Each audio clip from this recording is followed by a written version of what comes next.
Olá, pessoal! Na nossa aula do dia de hoje, a gente vai falar aí a respeito da importância do grupo dos BRICS, aquela sigla lá para Brasil, Rússia, Índia, China e África do Sul, South African em inglês. Primeiro, pessoal, a gente precisa entender a relevância do tema. Isso porque nós temos aí o presidente brasileiro Michel Temer, né, que foi agora recentemente à China para a cúpula dos BRICS, discutir aí uma série de acordos, né, políticos, econômicos, comerciais entre, né, os grupos dos BRICS e ao mesmo tempo fortalecer o papel do novo Banco de Desenvolvimento criado pelo grupo. Então vamos lá, vamos tentar entender a gênese dessa questão. Primeiro, pessoal, que nós temos aí um economista britânico chamado Jim O'Neill, que há 16 anos atrás trabalhava para Goldman Sachs, né, que é um banco de investimento norte-americano, e ele fez um estudo para a Goldman Sachs sobre o conjunto de países que, no entendimento dele, tinham um alto potencial de desenvolvimento socioeconômico ao longo do século XXI. E ele chegou a um grupo de países, da qual ele deu o nome de uma sigla chamada de BRIC, Brasil, Rússia, Índia e China. Mais tarde, fora inclusa a África do Sul, South Africa, nesse acrônimo, né, para tentar tipificar os países com potencial de crescimento. No entanto, observe que num primeiro momento, o grupo dos BRICS é apenas uma sigla, ele não é um grupo. No momento em que a sigla é criada e que esses países passam a ter maior protagonismo, né, econômico, comercial, político, né, no mundo contemporâneo, é que esse grupo percebe a potencialidade e a possibilidade de criar um grupo para que, de fato, passe a ter políticas, né, econômicas, comerciais, financeiras, de financiamento, né, em comuns. E, a partir daí, aquilo que era um estudo, aquilo que era uma sigla, vira um grupo. O grupo dos BRICS, no entanto, pessoal, é um grupo muito heterogêneo entre si. Veja comigo, né? Boa parte das pessoas pensa que esse grupo tem uma unidade. Na verdade, não tem. É um grupo extremamente heterogêneo. E por que ele é heterogêneo? Se nós pegarmos, por exemplo, o Brasil, com todas as dificuldades, é uma democracia. Diria eu até uma democracia consolidada que agora passa por um momento de amadurecimento, né, sob o ponto de vista democrático. Não mais de uma democracia meramente representativa, mas o seio da sociedade quer uma democracia mais participativa. O Brasil é um país industrializado. E essa industrialização é diversificada, mas ainda não conseguimos, né, um grau de independência e autonomia no tipo de indústria típico da terceira revolução industrial, que é o caso da nanotecnologia, da biotecnologia, robótica, informática, nuclear, espacial, né, e por aí vai. Nós temos uma população considerada grande, uma grande população absoluta, somos mais de 200 milhões de habitantes, o Brasil tem uma dimensão continental, é um dos países de maior extensão territorial do mundo e, portanto, os desafios também são multiplicados pelo tamanho da população e pelo tamanho do território. Somos ricos em recursos naturais dos mais variados. Temos uma condição climática muito favorável, essencialmente o Brasil é um país de clima equatorial e tropical. O Brasil, portanto, tem uma potencialidade de recursos naturais de maneira muito significativa. Por um outro lado, temos alguns graves problemas, né? Temos lá, né, ainda uma deficiência muito profunda no nosso sistema educacional e na geração de ciência e tecnologia. Temos uma infraestrutura básica e produtiva ainda, né, gravemente afetada pelos parcos investimentos que o Brasil faz há décadas. Temos problemas graves no que diz respeito à representação política, com casos concretos de corrupção e por aí vai. Mas, se nós nos encaminharmos para a Rússia, observe como o cenário muda.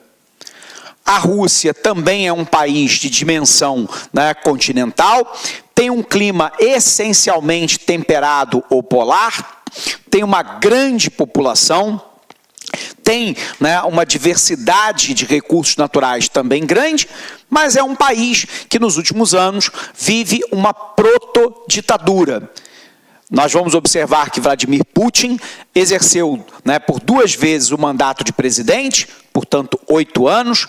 Na sequência, assumiu um mandato como primeiro-ministro, ficou 12. Agora foi eleito para presidente novamente, numa eleição que foi acusado de fraude e vai ficar mais 6 anos. Então, ele no total, né, ele pode chegar a 18 anos, cumprindo o seu mandato completo, e ele pode se candidatar novamente à reeleição, portanto, podendo chegar a 24 anos no poder. Isso caracteriza uma protoditadura. Não há uma liberdade de imprensa, né, estrito sensu, dentro da Rússia. Ele faz uma forte perseguição a todos aqueles que são contrários ao seu governo, inclusive os partidos de oposição. Teme-se que a prática do assassinato de opositores seja uma prática relativamente comum, né, dentro do governo russo. Efetivamente é um governo que nos últimos anos baseou a economia do país na extração de hidrocarboneto fóssil, basicamente, né, petróleo, gás natural e carvão, e portanto sofreu muito com a perda, né, de preço nas commodities desses produtos ao longo da crise econômica mundial que dura até hoje. Quando nós vamos para a Índia, o cenário muda novamente. A Índia é um país superpopuloso, tem mais de 1 bilhão de habitantes, é um país em que a maioria absoluta da população está na pobreza, na extrema pobreza ou na miséria. Ainda vive um problema grave de discriminação étnica contra os Dalits, né? É um país em que 5% da população trabalha no setor de alta tecnologia, mostrando aí os paradoxos, né, contraditórios da economia indiana. Nos últimos anos, a Índia tem crescido sem conseguir, no entanto, reduzir sensivelmente a desigualdade socioeconômica. Ainda não pode ser considerada em larga escala um país industrializado. A maioria da população ainda habita o campo, embora a Índia seja a segunda maior produtora de software do mundo. Do outro lado, eu tenho a China, que é considerada a pérola, né, do grupo, né? Um país que teve um rápido crescimento de 1978 até 2008. Portanto, nós estamos falando lá, né, de 30 anos de crescimento econômico acelerado, que transformou a China na segunda maior potência econômica mundial. A China é um país de dimensão continental, também é um país superpopuloso, com 1,4 bilhão de habitantes, que baseou-se numa industrialização com produtos de baixo valor agregado, que a gente chama comumente de Xing-Ling, mas que agora começa a fazer uma virada. A China tem feito fortíssimos investimentos, né, em ciência, tecnologia, inovação e educação. A China começa a sair de um país produtor de itens com baixo valor agregado para produtos com maior valor agregado na sua industrialização. Há um risco na China de sobreinvestimento, porque a taxa de investimento na China hoje é de 40% do PIB. Então, muitos analistas dizem que estão se criando bolhas de investimento na China. O governo chinês não parece muito preocupado com essa questão. Xi Jinping, que é o atual dirigente chinês, já disse que a economia chinesa vai passar por uma transição e que, portanto, há uma desaceleração econômica dentro do país em curso para preparar a China para um outro momento, produtora de itens com maior valor agregado. Finalmente, você pega a África do Sul, que é a maior produtora de diamantes do mundo.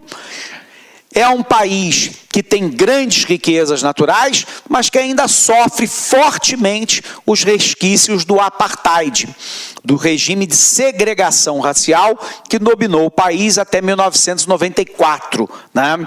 Embora 60% da população seja negra, a distribuição de renda ainda acontece prioritariamente para a camada branca da população, primeiro a de origem holandesa, que são os Boers, e depois para os britânicos, que dominaram a África do Sul até a primeira metade quase do século XX. Portanto, é um grupo extremamente heterogêneo, que terá sempre muita dificuldade em coordenar políticas, né, comuns em outras áreas que não sejam a área econômica, comercial e financeira. Sob o ponto de vista político e militar, os interesses são muito diversos entre o grupo e a possibilidade de que haja uma convergência de visão, pelo menos nesse momento, é muito pequena. No entanto, o grupo dos BRICS reúne um potencial gigantesco sob o ponto de vista econômico para coordenar as suas políticas nos próximos anos. E um dos maiores, né, coordenações dos últimos anos foi a criação do novo banco de investimento. Então vamos explicar isso aqui, né? Há algum tempo atrás, o grupo dos BRICS criou o novo banco de desenvolvimento.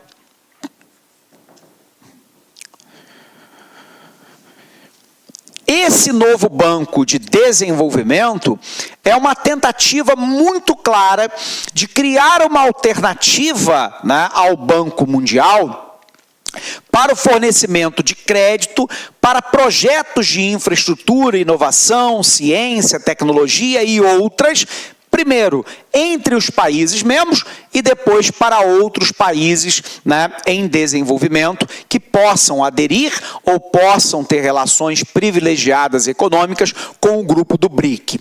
O novo Banco de Desenvolvimento teve um aporte inicial de capital de 100 bilhões de dólares, das quais a China entrou com 40 bilhões, o governo brasileiro com 20 e os demais países aí, a Rússia com os outros 20 e aí dividido entre a África do Sul e a Índia com 10 bilhões. A gente pode perceber que esse novo banco de desenvolvimento, ele é um contraponto ao poder americano e europeu, representado, né, pelo BIRD, que é o Banco Internacional de Reconstrução e Desenvolvimento, mais conhecido simplesmente como Banco Mundial, e é um contraponto, em certa medida, ao Fundo Monetário Internacional, porque historicamente o Fundo Monetário Internacional está sob o comando, né, da Europa, e o BIRD sob comando dos Estados Unidos.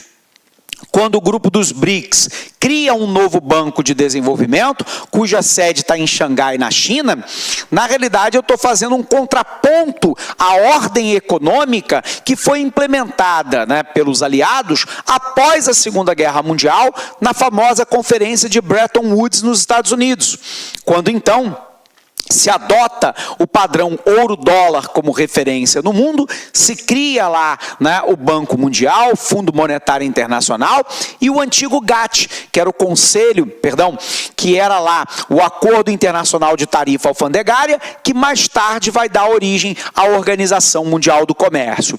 Então, o novo Banco de Desenvolvimento é um contraponto ao poder americano e europeu representado pelo Banco Mundial e pelo FMI. E pode ser efetivamente uma alternativa muito interessante de financiamento, repito, da inovação, da ciência, da tecnologia e da infraestrutura, primeiro para o grupo dos BRICS e depois para outros países que mantenham relações privilegiadas com o grupo, dentre eles países, por exemplo, como a Coreia do Sul, ou como o México, como a Malásia, como a Argentina, né? Enfim, países que possam, de maneira complementar, ajudar no fortalecimento do grupo e, por um outro lado, o grupo financiar atividades econômicas nesses países. Olá, meus amigos, minhas amigas, sou o professor Luiz Antônio Carvalho, estou aqui para fazer um grande convite para vocês. Gostaria que vocês conhecessem a nossa proposta pedagógica do nosso curso completaço, super atualizado, ponto a ponto do edital da Polícia Militar do Estado de São Paulo 2018. Nós aqui da Lá Concursos elaboramos esse curso com muito carinho, um curso aí que eu tenho certeza absoluta, se você cumprir as nossas orientações pedagógicas, você estará lá entre as 2.700 pessoas que serão aprovadas e convocadas para esse concurso. Este nosso curso, ponto a ponto do edital, super atualizado por apenas um investimento de 10 parcelas aí de R$30. É isso mesmo, 10 parcelas de R$30. Bacana, meus amigos? Já esquecendo, se você quer o material de apoio dessa videoaula demonstrativa do nosso grande professor, basta você clicar aqui embaixo, fazer um cadastro no site, você pode ter o material de apoio dessa videoaula na sua mão a custo zero. Tá certo, meus amigos? Um forte abraço, espero vocês aqui na LAC Concurso. Fui, tchau! Clique lá.